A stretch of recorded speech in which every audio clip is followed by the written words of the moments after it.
Mari kembali fokus bekerja. Rakyat telah memilih. Pemilihan umum 2024, baik pemilihan presiden maupun pemilihan anggota legislatif, telah berlangsung tanpa kendala yang berarti. Berdasarkan hasil hitung cepat Litbang Kompas, Rabu 14 Februari, pasangan calon presiden dan calon wakil presiden nomor urut 2, Prabowo Subianto dan Gibran Rakabuming Raka, unggul. Dengan perolehan hitung cepat itu, Kompas memprediksi Pilpres hanya berlangsung dalam satu putaran. Proses penghitungan suara juga langsung dilakukan di 820.161 tempat pemungutan suara atau TPS di dalam negeri dan 3.059 TPS di luar negeri. Selama beberapa minggu mendatang, mari kita kawal rekapitulasi hasil penghitungan suara oleh Komisi Pemilihan Umum untuk mengetahui hasil akhir dari pemilu 2024 ini. Dengan kehadiran hitung cepat, selain untuk mengawal proses demokrasi ini, sisi baiknya adalah masyarakat dapat beranjak untuk melanjutkan hidupnya. Urusan manusia di dunia ini tentu tidak hanya urusan politik. Ada hal penting lain, seperti soal kesejahteraan sebagai bagian isu perekonomian. Kondisi perekonomian global tahun 2024 ini sebenarnya cukup baik, meski ada konflik di Timur Tengah. Indeks S&P 500 misalnya, sepanjang 2024 ini sudah tumbuh 4,69%. Bitcoin halving pun kurang dari 68 hari lagi sehingga menjadi kabar baik bagi investor kripto.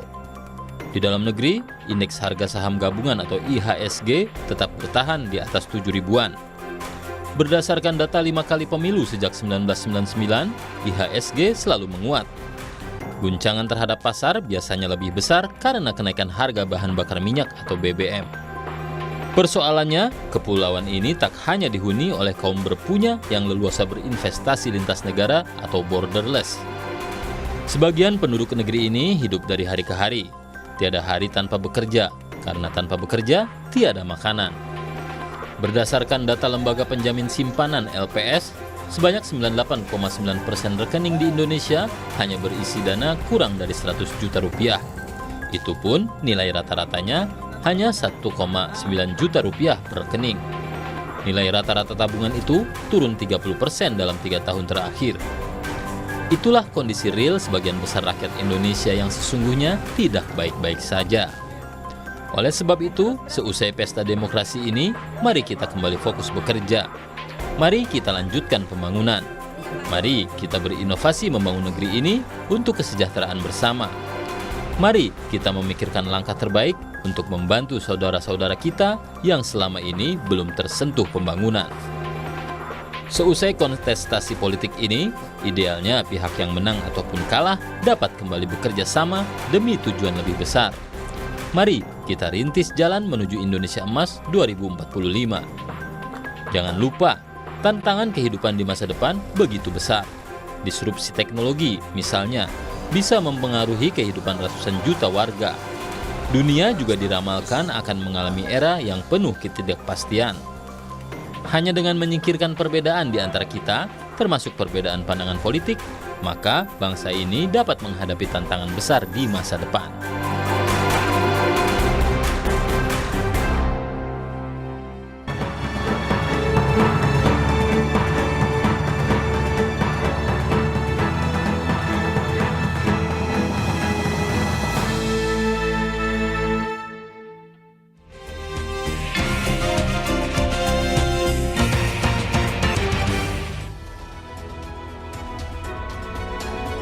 Kita berada di segmen Ulas Kompas dan kita akan bahas apa yang menjadi sorotan Harian Kompas edisi 15 Februari 2024 dan sudah bersama saya di sini ada Mas Tri Agung Kristanto. Selamat pagi Mas. Selamat pagi kita. Biasa kita akrab disapa Mas Tra, wakil pemimpin redaksi Harian Kompas. Mas Tra, selamat pagi. Selamat pagi. Mas Tra nyoblos kemarin?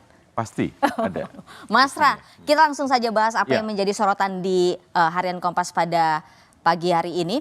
Ini kalau kita lihat ada infografis Mas Tra. Betul. Ini ada 7 lembaga survei yang menampilkan bahwa Prabowo Subianto dan Gibran Rakabuming Raka ini menempati posisi pertama ya. Apa yang bisa digambarkan dari visual ini Mas? Kalau berdasarkan data dari 7 lembaga survei termasuk Litbang Kompas kemarin menunjukkan bahwa pemilu presiden dan wakil presiden tentu saja akan berlangsung satu putaran karena kemarin juga sudah dideklarasikan bahwa kira-kira akan menjadi satu putaran. Meskipun kita masih menunggu hasil dari Komisi Pemilihan Umum dan kemudian dari angka-angkanya ini kelihatan sekali bahwa sebenarnya dari berbagai lembaga survei ya bergeraknya kira-kira relatif sama gitu. Jadi ini dengan lihat data suara masuknya sudah relatif stabil gitu, sudah relatif selesai. Karena sudah sebagian sudah di angka di atas 90-an%.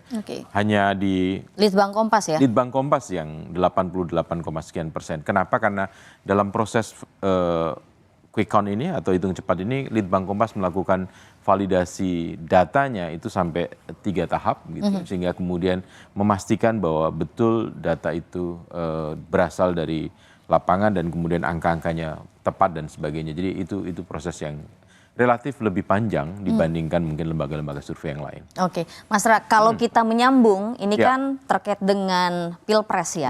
Di sebelahnya itu adalah hasil cepat Kompas, hitung cepat Kompas untuk Pileg 2024. Kaitannya apa, Mas Ra? Iya, kalau kita bicara tentang data yang ada di sini, kita akan melihat bahwa 2024 ini pemilunya menghasilkan calon presiden dan calon wakil presiden yang unggul adalah Prabowo Subianto dan Gibran Rakabuming Raka.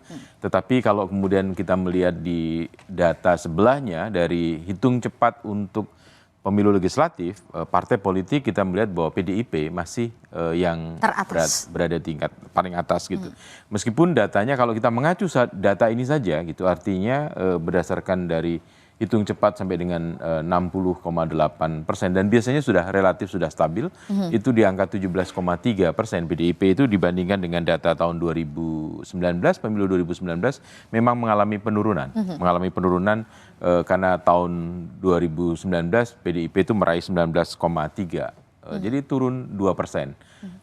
Ya mungkin karena ada efek, nanti kita bicara berikutnya efek Pak Jokowi di dalamnya. Kemudian Partai Gerindra itu jadi nomor 3 karena nomor 2-nya justru Partai Golkar 14,8 itu juga mengalami kenaikan. Kira-kira Partai Golkar pada 2019 12,3.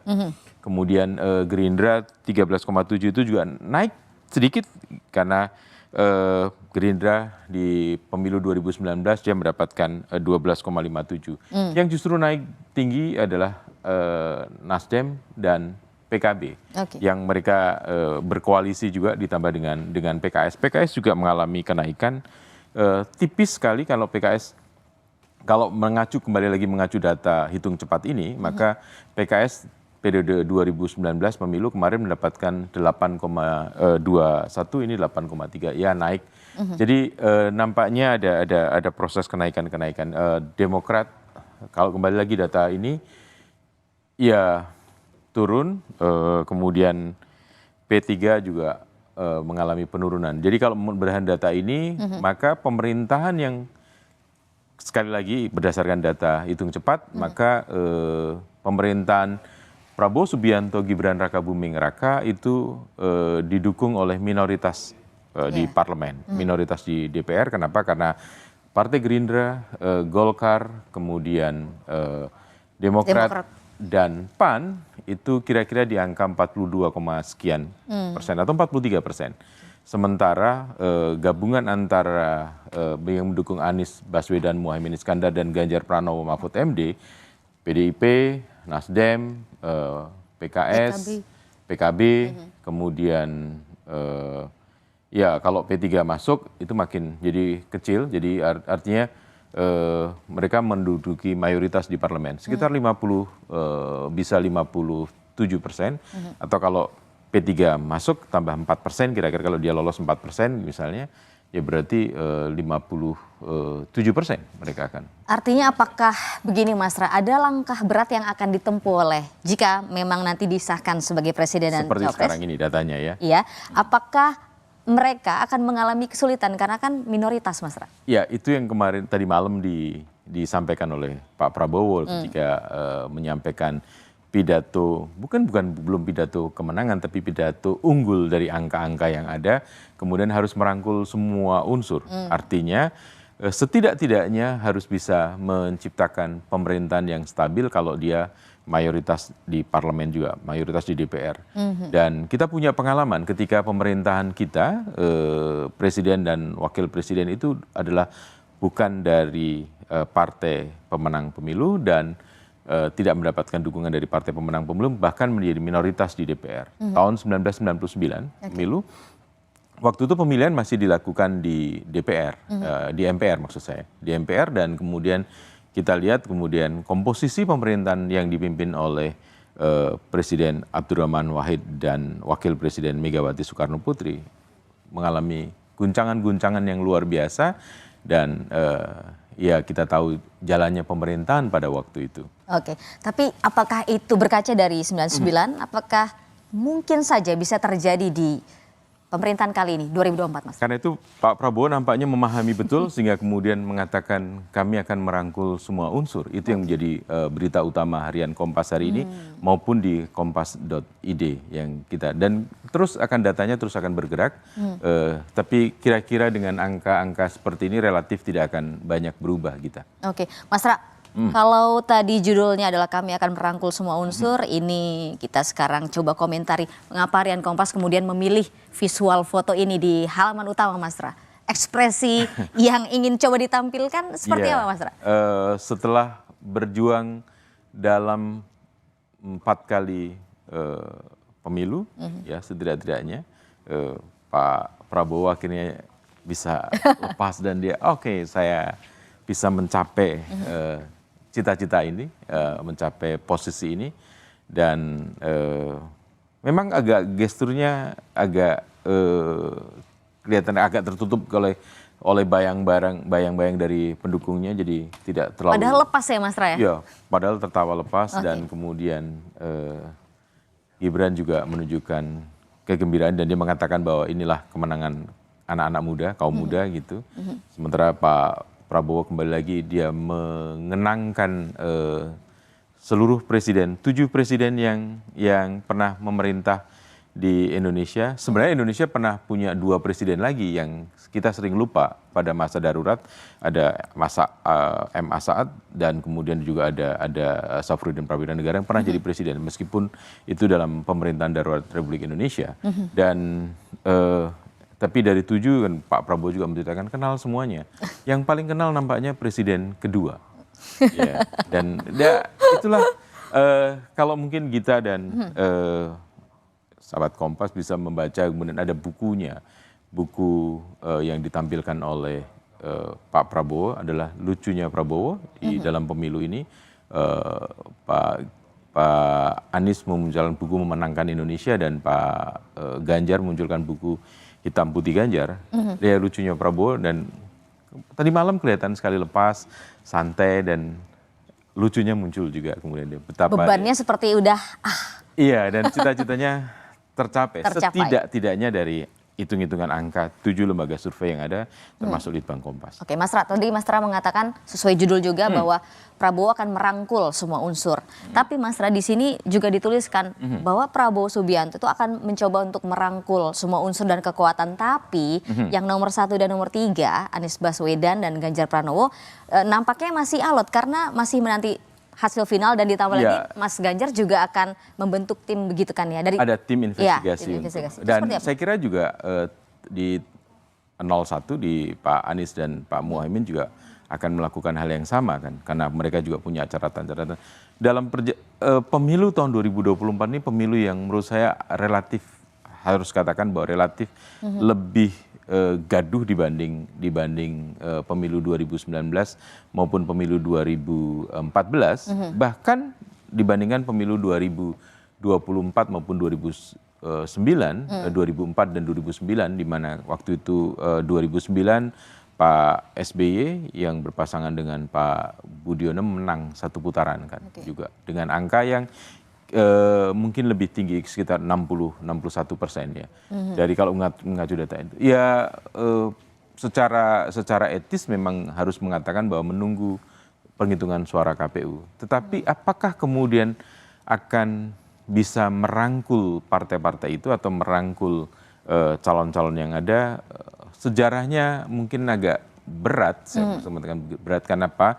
Karena PDIP misalnya pasti ada luka. Oke. Ya, karena ketika kita melihat pasangan Prabowo Gibran dan di belakangnya ada Pak Jokowi sebagai, nanti di halaman berikutnya kita bicara tentang efek Jokowi di dalamnya, dan ya pasti ada luka. Kemudian yang kedua PKB. Kalau kita lihat kita pada waktu awal-awal membangun koalisi, Gerindra adalah bersama dengan PKB, ya kan.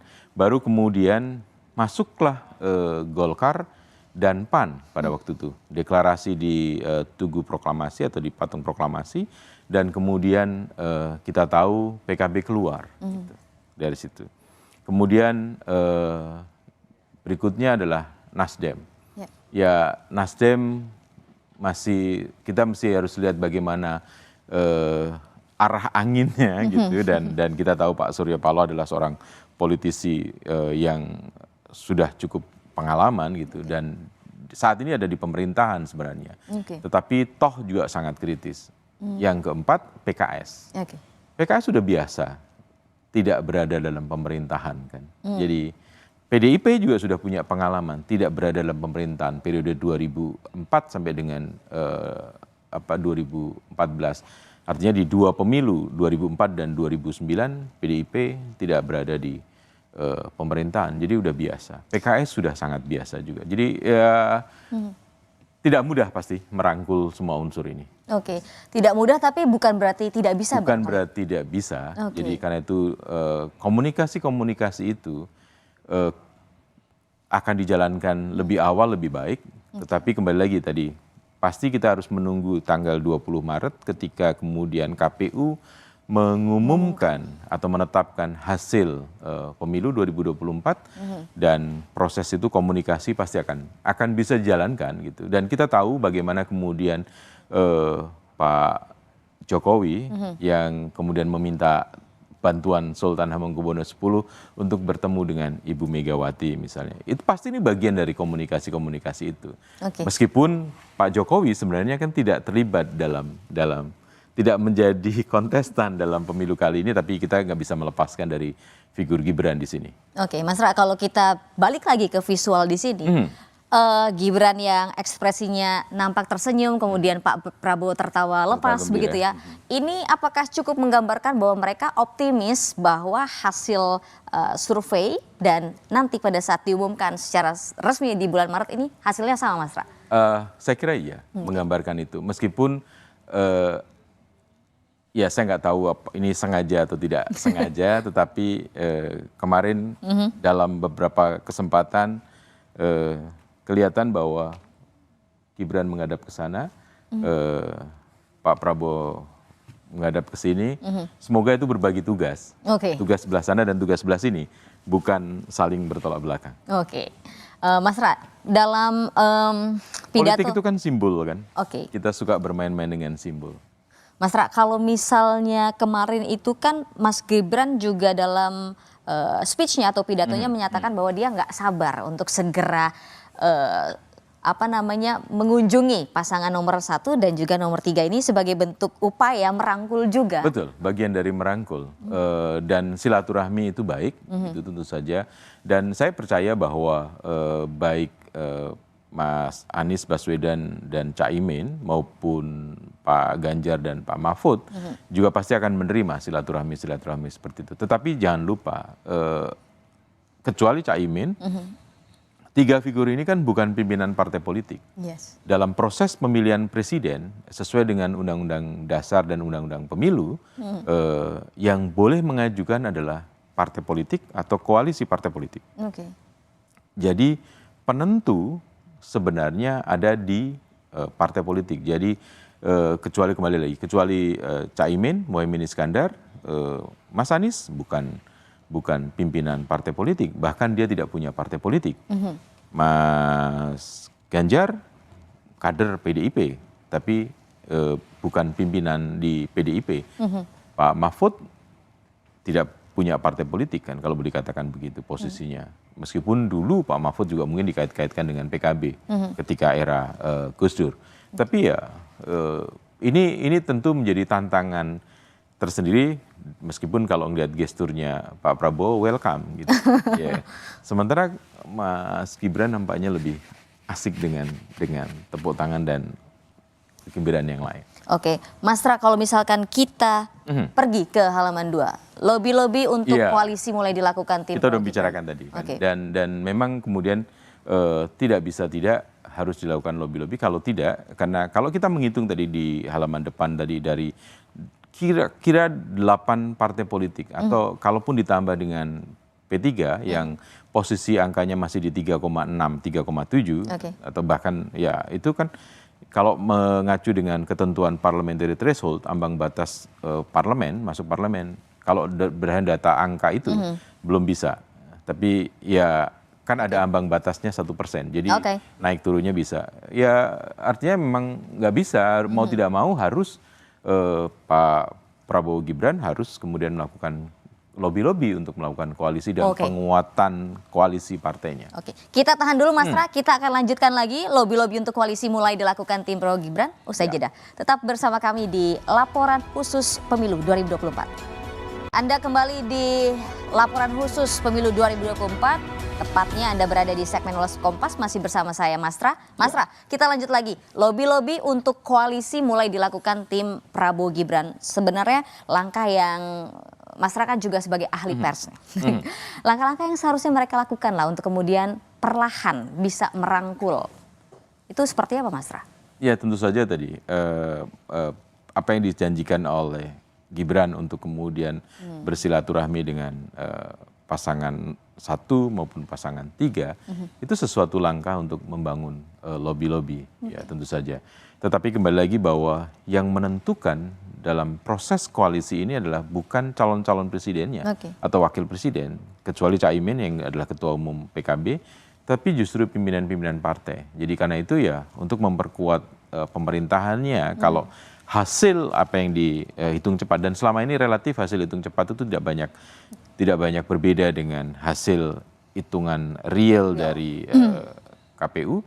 Ya kemudian ya tentu saja harus berbicara dengan pimpinan-pimpinan partai-partai politik yang lain, yang itu bisa saja dilakukan bukan hanya oleh Prabowo Gibran atau timnya, tetapi juga kita tahu kembali lagi Presiden Jokowi punya peran yang tidak bisa dianggap kecil dalam konteks ini, karena kemudian Kompas hari ini di halaman 2 juga bicara tentang pengaruh Presiden Jokowi, bahkan di halaman 3 kita dan sahabat Kompas TV adalah juga kemudian bagaimana media-media asing juga menyoroti besarnya peran atau kontribusi Presiden Joko Widodo dalam proses kemenangan Prabowo Subianto dan Gibran Raka Buming Raka. Kalau dari grafis ini apa yang bisa Mas Tra terangkan? Ya, kita lihat betapa kemudian ini kan ada pra pemilu Desember 2023 yang lebih gelap, kemudian ada pasca pemilu Februari 2024, jadi setelah pencoblosan kemarin, yang menunjukkan bahwa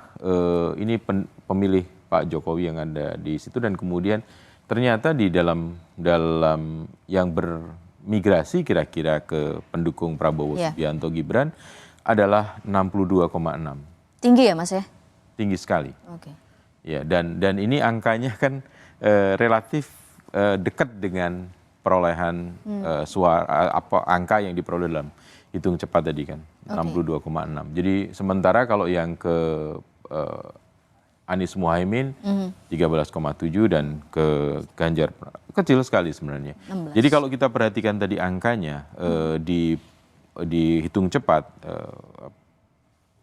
Ganjar dan Mahfud kira-kira mendapatkan ya sekitar 17% juga, 16, sekian atau 17%. Dan angka itu relatif sama dengan angka PDIP. Jadi artinya ya pendukung PDIP mungkin relatif lebih solid ke sini.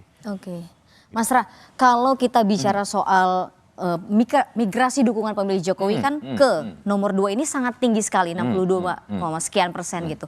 Ini tapi kita nggak bisa pungkiri juga Mas, di sisi lain bahwa dinamika politik ini kan pemilu 2024 ini kan tinggi sekali ya, ada didugaan kecurangan dan segala macam gitu. Itu nggak terlalu berdampak ya Mas?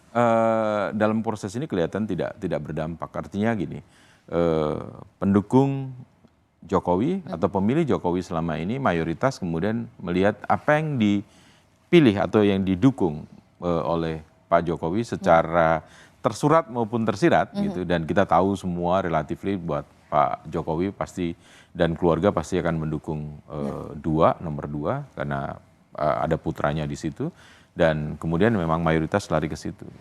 Apakah kemudian berdampak, sekali lagi kita prosesnya masih ada beberapa tahapan gitu, ya kan, kita masih akan ketemu 20 Maret ketika kemudian penetapan KPU dan ini masih kira-kira masih sebulan lebih, pasti akan ada peristiwa-peristiwa baik maupun, saya nyebutnya baik maupun buruk gitu, maupun yang moderat gitu kira-kira.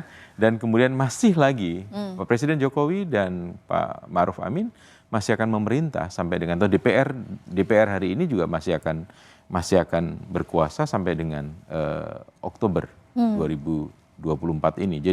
Jadi proses ini masih ada waktu-waktu yang ya semoga kita berharap baik-baik saja, tentu saja harapannya gitu.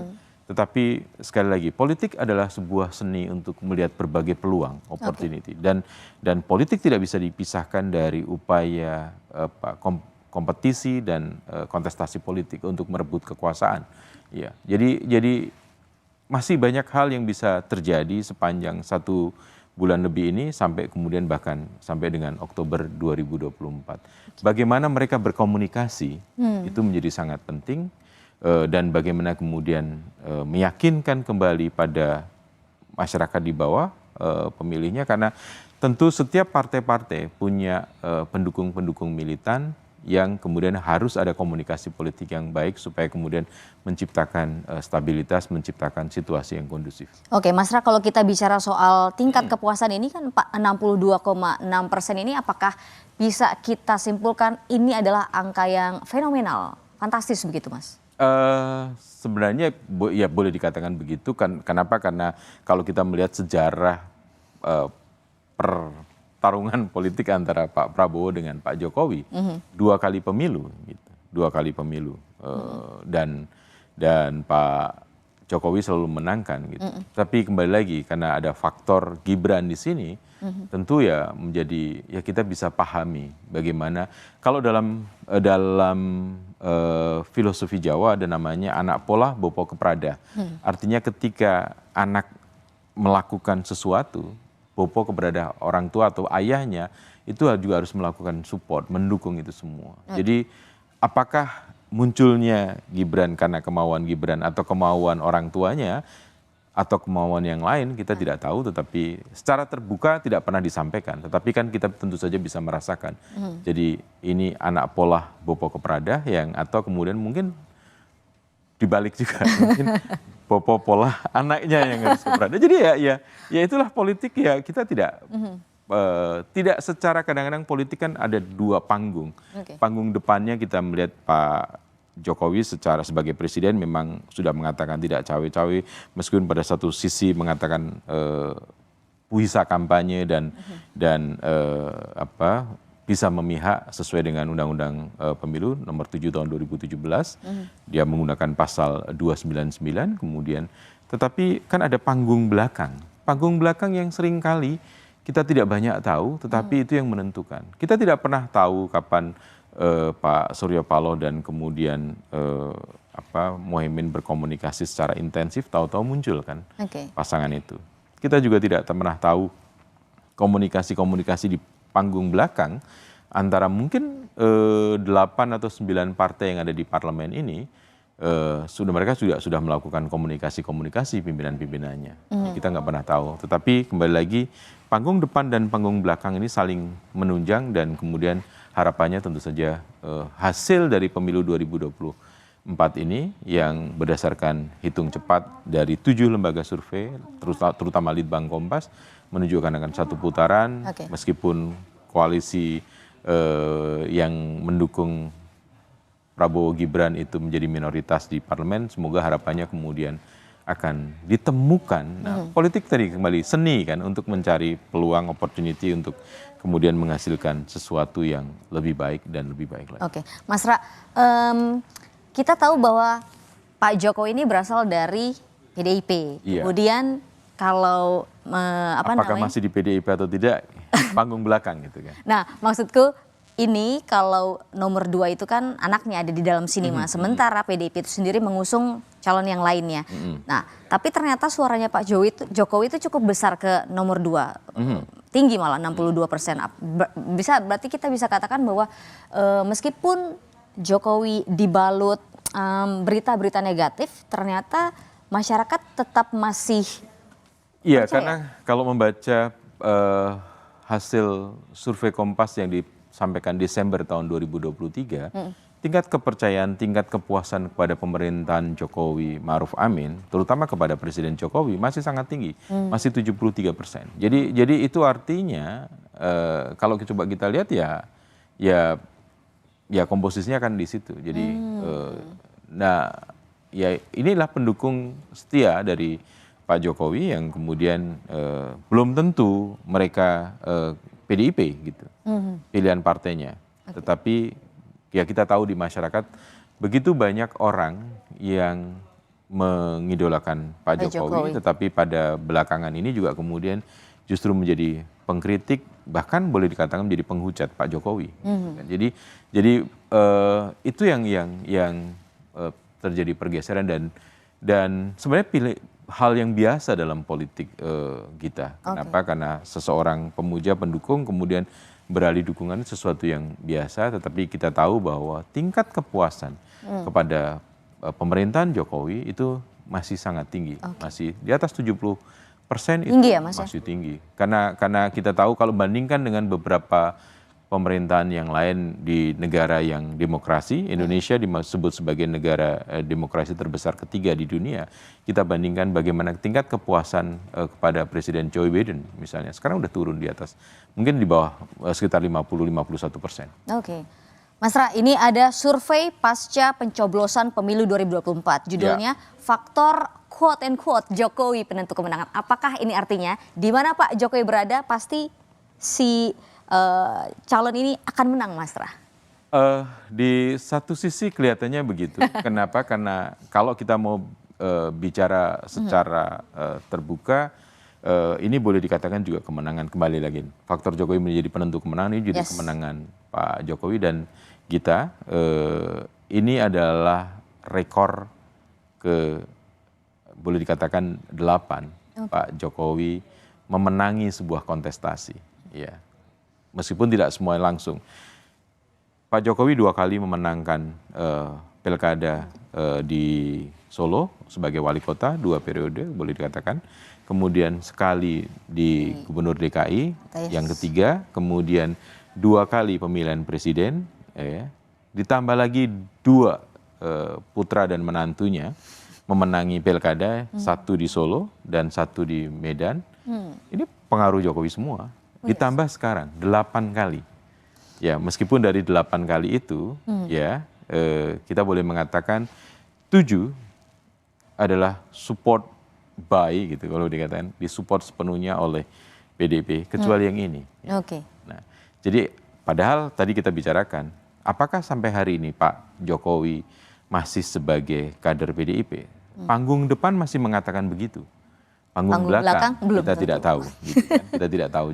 Jadi artinya tidak semua yang dalam tanda petik ada Pak Jokowi kan menang gitu. Meskipun kalau kita bicara tadi ke depan tadi yang partai politik Pak Jokowi masih kader PDIP kan, dan ya menang semua juga kan, 8 kan masih menang juga gitu. Jadi ya 8 kali kemenangan dalam proses pemilu, 2 tadi 5 kali beliau secara langsung, ya kan, wali kota Solo, gubernur DKI dan presiden. Boleh dikatakan 3 yang secara tidak langsung, karena putranya di Solo, menantunya di Medan, dan kali ini kalau kita bagikan 2 bahkan ini sudah 9, ya kan, pemilu presiden. Faktor Pak Jokowi ada di pasangan nomor 2, Prabowo Gibran, dan pemilu legislatif, orang masih percaya bahwa Pak Jokowi adalah kader Bagian dari PDIP. Iya, Oke. iya, bagian dari PDIP. Apa yang membuat faktor Jokowi Effect ini begitu melekat di masyarakat? Apakah memang cuman karena faktor kinerjanya yang masih dinilai baik atau ada faktor lain, Mas Ra? Saya kira paling utama adalah kinerja. Meskipun setahun terakhir ini, karena itu tadi saya sampaikan, masih ada proses di bulan Maret sampai dengan Maret, kemudian proses berikutnya sampai dengan Oktober 2024 ini, dan ya kita tidak tahu sehabis itu. Oke. Bahkan kalau ini kan ini masih masa di mana Pak Jokowi masih memerintah, dan tentu sebagai presiden seperti yang disampaikan di masyarakat juga, kemudian beliau punya tangan-tangan yang kemudian bisa menggerakkan banyak hal gitu. Oke. Tapi setelah itu kita tidak tahu. Mas Ra, kalau bicara soal yang grafis ini, Mas, 8 program hasil terbaik cepat Prabowo Gibran ini, apa yang mau coba disampaikan? Iya, ada 8 hal yang angkanya 8 juga, 8 kali kemenangan. Oke. Ya, saya tahu Pak Jokowi, saya yakin Pak Jokowi suka bermain-main dengan angka-angka. Oke. Dulu Pak SBY juga gitu kan, tidak pernah menggunakan angka genap. Kalau mau mengatakan 4, 3 plus 1. Oke. Ya kan. Nah, mungkin Pak Jokowi juga suka bermain-main dengan angka. Angka 8 itu angka dalam Kesempurnaan ya, Mas? iya, dalam filosofi Jawa maupun di filosofi Cina gitu juga ini bagus gitu. Dan 8 ini kita menggambarkan apa yang mau dilakukan. Memberi makan siang dan susu gratis itu yang selalu disampaikan. Meskipun ini juga sempat dapat cibiran ya, Mas ya? Iya, karena pasti ini akan memakan anggaran yang besar. Sangat dan besar. Kita tahu 450 triliun kira-kira setahun. Dan kemudian menyelenggarakan pemerintahan kesehatan gratis, meningkatkan produktivitas lahan pertanian. Jadi meskipun juga bicara soal lahan pertanian, kita juga tahu tantangan yang dihadapi Pak Prabowo saat ini, maupun ya mungkin ke depan juga akan tentu saja akan banyak hal yang mesti diselesaikan. Mendirikan Badan Penerimaan Negara untuk peningkatan rasio penerimaan negara terhadap produk domestik. Ya, pajak dipisahkan dari Kementerian Keuangan. Sempat dipikirkan juga melanjutkan pembangunan infrastruktur, dan saya kira di sini termasuk juga di dalamnya adalah IKN. Oke. Jadi ya ini program yang akan didorong oleh Pak Prabowo dan Gibran tentu saja untuk ya ini proses keberlanjutan. Kata kuncinya adalah memang keberlanjutan yang disampaikan oleh Prabowo Gibran dalam kampanye-kampanyenya. Sehingga kemudian sangat identik dengan Presiden Jokowi karena keberlanjutan. Sementara kalau kita bicara Mas Anies dan Caimin kan perubahan. Ya, merubah. Tetapi dengan angka yang diperoleh 25% kira-kira, itu menunjukkan bahwa lumayan juga warga negara Indonesia yang menginginkan perubahan. Ya. Dulu orang memperkirakan akan, kalaupun misalnya perolehannya adalah kemudian Prabowo Gibran, kemudian Ganjar Mahfud, baru kemudian Anies Muhaimin. Ternyata kan hasilnya kan dari hitung cepat kita tahu bahwa Anies Muhaimin bisa mengungguli Ganjar Mahfud. Itu artinya memang agak susah ya kita, kalau Pak Prabowo Gibran jelas keberlanjutan, sementara Pak Anies dan Caimin perubahan, Ganjar ini kan di tengah-tengah kan. Iya. Mengubah tidak, keberlanjutan juga orang bertanya-tanya karena begitu banyak kritik yang disampaikan. Oke, Mas Ra, seandainya memang hasil penghitungan real nanti sesuai dengan hasil penghitungan cepat, artinya Prabowo Subianto dan Gibran akan memimpin Indonesia. Tapi bagaimana dengan pendapat yang mengatakan bahwa Mas Gibran ini adalah bayang-bayangnya Pak Jokowi. Jadi meskipun Pak Jokowi nanti sudah turun tahta lah ibarat kata, tetap saja ada Pak Jokowi di belakang Mas Gibran. Bahkan bukan hanya di belakang Gibran sebagai putranya, juga di belakang Prabowo. Karena kita tahu yang mengendorse Pak Prabowo. Kita tahu bagaimana kemudian dalam proses politik tahun 2019, Pak Jokowi, meskipun ada cerita-cerita di belakangnya, gitu, di panggung belakang, tapi kita tahu bahwa Pak Jokowi mengajak Pak Prabowo masuk yang adalah duo kompetitornya dalam pemilu 2 kali mengajak masuk ke dalam kabinet. Dan kita nyaris tidak pernah menemukan dalam panggung politik dunia yang kejadian seperti di Indonesia. 2 orang yang berkompetisi dalam 2 pemilu kemudian ternyata dalam satu perahu. Iya. Jadi nyaris mungkin nggak pernah ada di dunia ini. Secara teori politik juga kita akan susah menjelaskannya. Tetapi realitasnya itu. Jadi sebenarnya sejak 2019 karena Pak Jokowi tahun 2024 meskipun kita juga mendengar cerita tentang Pak Jokowi minta perpanjangan periode dan kemudian meminta perpanjangan 2 tahun gitu. Misalnya, tetapi setidak-tidaknya Pak Jokowi sebenarnya dengan merekrut Pak Prabowo sebagai menterinya, bahkan partainya juga diajak serta dalam pemerintahan. Pak Jokowi juga sejak awal mungkin juga bisa mempersiapkan Pak Prabowo ya sebagai suksesornya berikutnya. Ya. Dan ketika kemudian ada putranya di situ, ya dengan berbagai macam dinamikanya di Mahkamah Konstitusi maupun di KPU dan di masyarakat tentu saja, ya kita tahu bahwa Pak Jokowi memang mempunyai pengaruh yang seperti digambar tadi, pengaruh pada 2 figur.